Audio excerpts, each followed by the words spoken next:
কবিগুরু রবীন্দ্রনাথ ঠাকুরের জন্মজয়ন্তী উপলক্ষে ৬৬ নম্বর ওয়ার্ড পিকনিক গার্ডেন এলাকায় তিলজালা আদিবাসী বৃন্দ মহিলা বৃন্দদের উদ্যোগে এখানে পালিত হলো রবীন্দ্র জয়ন্তী উৎসব।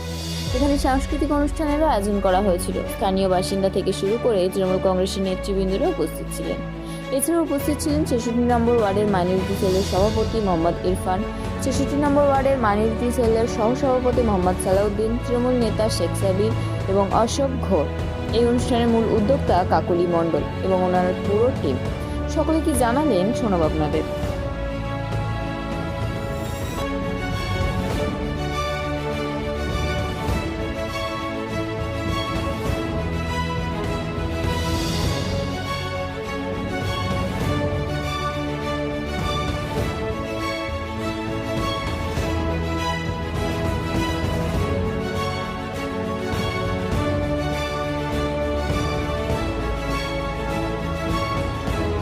রবীন্দ্রনাথ ঠাকুরের যে জন্মবার্ষিকী উদযাপন এখানেই শুধু না, আমাদের ৬৬ নম্বর ওয়ার্ডে জাভেদ খান মানে আমাদের মাননীয় মন্ত্রী এবং আমাদের পৌর প্রতিনিধি ফায়াজ আহমেদ খানের নির্দেশে ওয়ার্ডের বিভিন্ন প্রান্তে আজকে উদযাপন হচ্ছে। কুষ্টিয়া পার্কে হচ্ছে, আমরা এখান থেকে সেখানেই যাব।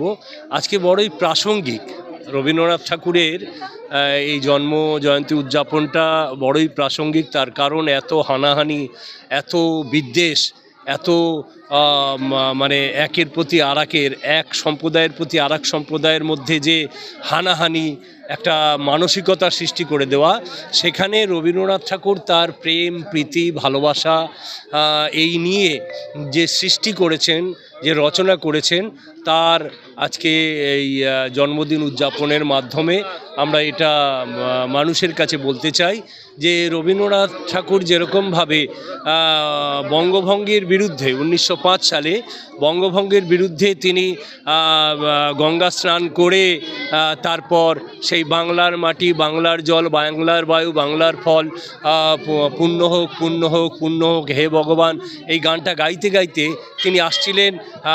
আসতে পথে নাখোদা মসজিদ, চিন্তা করে দেখুন যে নাখোদা মসজিদ যেখানে মুসলিম সম্প্রদায়ের মানুষেরা নামাজ পড়বেন, সেখানে রবীন্দ্রনাথ ঠাকুর হাতে রাখি নিয়ে ঢুকে গেছিলেন নাখোদা মসজিদে। রবীন্দ্রনাথ ঠাকুর শুধুমাত্র যে সবাই ভাবলেন যে এই বোধহয় দাঙ্গা লেগে গেল, হিন্দু মুসলিমের মধ্যে দাঙ্গা লেগে গেল, রবীন্দ্রনাথ ঠাকুর তিনি ঢুকে গেলেন মুসলিমদের সেই মসজিদের মধ্যে। তো এই ক্ষেত্রে রবীন্দ্রনাথ ঠাকুর শুধুমাত্র দেশপ্রেমিক, শুধুমাত্র তিনি কবি, সাহিত্যিক, নাট্যকার এটাই ছিলেন না, তিনি বড় দেশপ্রেমিক ছিলেন।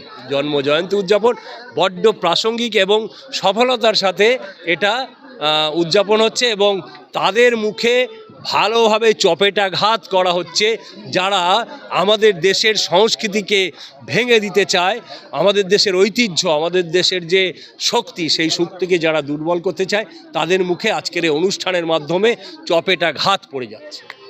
প্রথমেই জানাই ১৬৪তম জন্মবার্ষিকীতে কবিগুরু রবীন্দ্রনাথ ঠাকুরকে শতকোটি প্রণাম। প্রতি বছরে না এবছরও আমরা কসবার বিধানসভার বিধায়ক তথা পশ্চিমবঙ্গের ভারপ্রাপ্ত মন্ত্রী মাননীয় জাভেদ আহমেদ খান মহাশয়ের উদ্যোগে এবং 66 ওয়ার্ডে পৌরপিতা মাননীয় ফায়াজ আহমেদ খান মহাশয়ের উদ্যোগে আমরা এই কবি প্রণাম করে থাকি। আমি এটাই বলবো যে সকল ধর্মের আজকে যে আমার অনুষ্ঠানটা দেখছেন, এখানে এই অনুষ্ঠানে সকল ধর্মের মানুষ, হিন্দু, মুসলিম, জৈন, খ্রিস্টান ধর্ম নির্বিশেষে সকল মানুষ কিন্তু এই অনুষ্ঠানে সহযোগিতা করেছেন, অনুষ্ঠানে অংশগ্রহণ করেছেন। আর এলাকার বিশেষ করে আপনি ক্যামেরা দেখলে ঘোরাতে পারবেন শুধু মহিলারা, তারা আজকে মানে এই দিনটাকে উৎসাহ করে মানে কবিগুরু রবীন্দ্রনাথ ঠাকুরকে স্মরণ রেখে আজকের এই দিনটা মানে খুব সুন্দরভাবে অনুষ্ঠানটা আমরা পালিত করেছি।